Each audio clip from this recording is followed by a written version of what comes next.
گیا، حضرت عیسیٰ کو اٹھا لیا گیا اور حضرت عیسیٰ دوبارہ آئیں گے. یہ کیوں کیا گیا؟ اب اس میں بڑی تلخ بات آپ سے کہہ رہا ہوں، یہ آپ کے لیے قبول کرنا آسان نہیں، حلق سے نیچے اترے گی مشکل سے. اس قوم کو زندہ رکھا گیا ہے جو ملعون اور مغضوب علیہم قوم ہے. سب سورہ فاتحہ میں مفسرین لکھتے ہیں ضالین یہ نصارہ ہے اور مغضوب علیہم یہ یہودی ہیں. اور قرآن کہتا ہے لعن الذین کفروا من اہل الکتاب علی لسان داؤد عیسی ابن مریم، لعنت کی گئی ایک ملعون اور مغضوب قوم کے ہاتھوں. آخری امت محمد اور اس کا بھی بہترین حصہ، اس پر عذاب ان کے ہاتھوں آئے گا. عربوں پر عذاب یہودیوں کے ہاتھوں، اس لیے ان کو بچایا گیا. یہ میں نے کئی دفعہ واقعہ سنایا، مولانا اسلائی صاحب بتایا کرتے تھے کیونکہ وہ راجپوت تھے، یو پی کے راجپوت مشرقی حصے کے، کہ ہمارے ہاں کوئی نوجوان اگر کوئی بڑی گری ہوئی حرکت کرتا تھا تو اس کے سر پر چمار کے ذریعے، چمار کے ہاتھوں جوتا لگوایا جاتا تھا. اگر راجپوت کے سر پر راجپوت کا جوتا گرا تو چلو تکلیف تو ہوئی، لیکن یہ کہ راجپوت کا جوتا گرا ہے نا، پڑا ہے. لیکن راجپوت کے سر پر چمار کا جوتا، جس کو آپ انگریزی میں کہتے ہیں to add insult to injury, وہ تکلیف بھی ہے جوتا کھانے کی اور انسلٹ ہے کہ چمار مار رہا. یہ امت سب سے خیر امت ہے، کنتم خیر امت اخرجت للناس. اس کے لیے عذاب بھی بدترین آئے گا. اور کن پر آئے گا؟ اس امت کا جو اصل نیوکلیس ہے عرب، جس کے بارے میں حضور کی حدیث موجود ہے ویل للعرب، عرب کے لیے بہت بڑی ہلاکت ہے.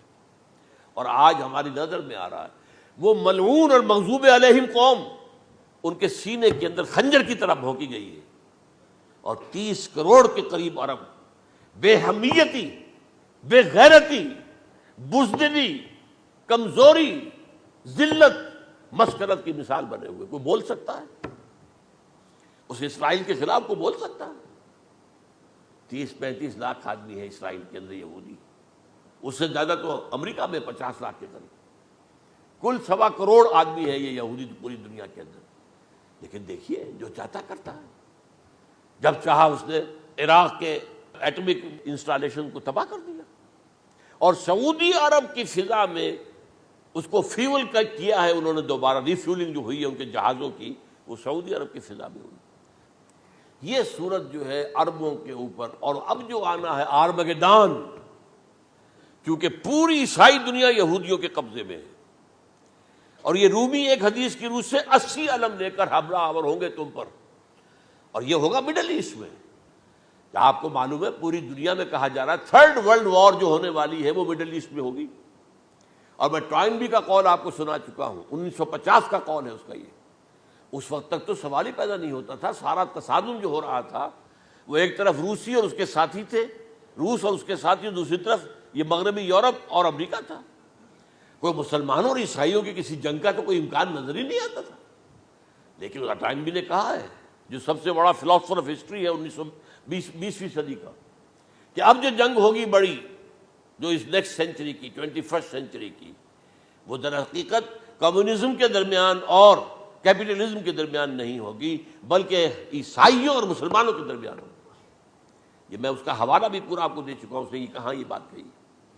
تو یہ ہے، یہ بات جان لیجئے. اور مڈل ایسٹ میں ہوگی، گریٹر اسرائیل بنے گا. حدیث میں خبریں، یہ سارے مسلمان ممالک تمہارے ہاتھ سے نکل جائیں گے مسلمانوں. یہ عراق اور اردن اور یہ اور وہ، یہاں تک کہ ترکی، سعودی عرب کا بھی شمالی حصہ نکل جائے گا. البتہ مدینے کا جو ان کا پروگرام ہے اس کو اللہ نہیں پورا ہونے دے گا. مدینے میں داخلے کی ان کو اجازت نہیں ملے گی. بہرحال یہ سارا کچھ ہونے والا ہے. وہ وقت بھی آنے والا ہے کہ حضور کی ایک حدیث کے مطابق ایک شخص کے 1000 بیٹے ہوں گے تو 999 ختم ہو جائیں گے، ایک بچے گا. یہ وقت بھی آنے والا ہے کہ حضور فرماتے ہیں اتنی بڑی جنگ ہوگی، اتنی خوریزی ہوگی کہ پوری زمین اٹھ جائے گی لاشوں سے. تو پرندہ جو ہے، کوئی ایک تو پرندے ہوتے ہیں کہ جو مردار خور ہے، گدھ ہے، وہ تو بڑی خوشی سے اتریں گے، تناول فرمائیں گے لاشوں کو.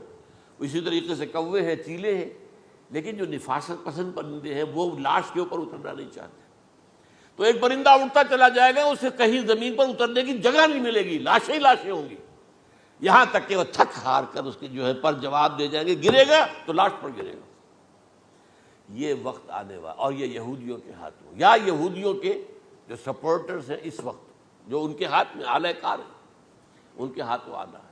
میرے نزدیک اس کام کے لیے اس ملعون قوم کو، کہ جو حضرت عیسیٰ کے زمانے سے ملعون ہو چکی ہے، اس کو باقی رکھا گیا ہے، اسے یہ موقع دیا گیا ہے۔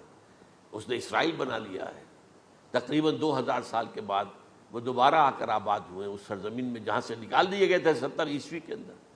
یہ سارا کچھ کیوں ہو رہا ہے؟ تو در حقیقت میرے نزدیک واللہ عالم حکمت خداوندی اس میں یہ ہے، انہیں روک کر رکھا گیا ہے اور حضرت عیسیٰ کو اٹھا لیا، پھر وہی عیسیٰ آئیں گے اور انہی کے ہاتھوں یہ ہلاک ہوں گے۔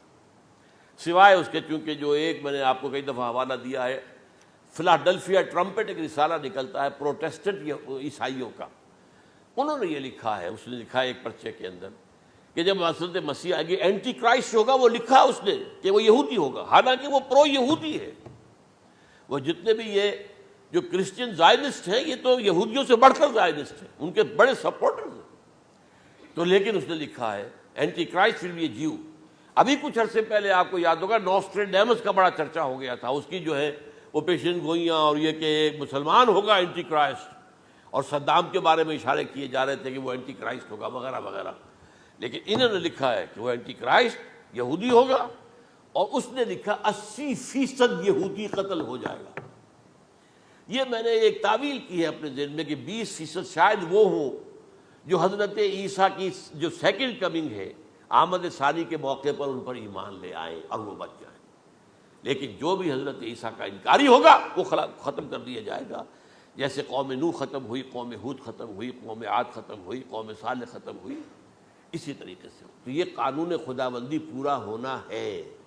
بس ایسے ہی ہے جیسے کسی کو پھانسی کا حکم تو ہو گیا ہو لیکن ابھی ایگزیکیوشن نہ ہوئی ہو، ہوتا ہے 2 سال 3 سال گزر جاتے ہیں کہ پھانسی کا حکم ہے لیکن یہ کہ اب وہ پھانسی نہیں ہو رہی ہے، وہ اپیل و در اپیل معاملہ چل رہا ہے۔ یہ ہے میرے نزدیک واللہ عالم، اللہ تعالیٰ نے یہ کوڑا ان مسلمانوں کے لیے رکھا ہوا ہے کہ جن کے رتبے ہیں سوا، ان کی سوا مشکل ہے۔ جتنا اونچا مقام اللہ نے دیا عربوں کو،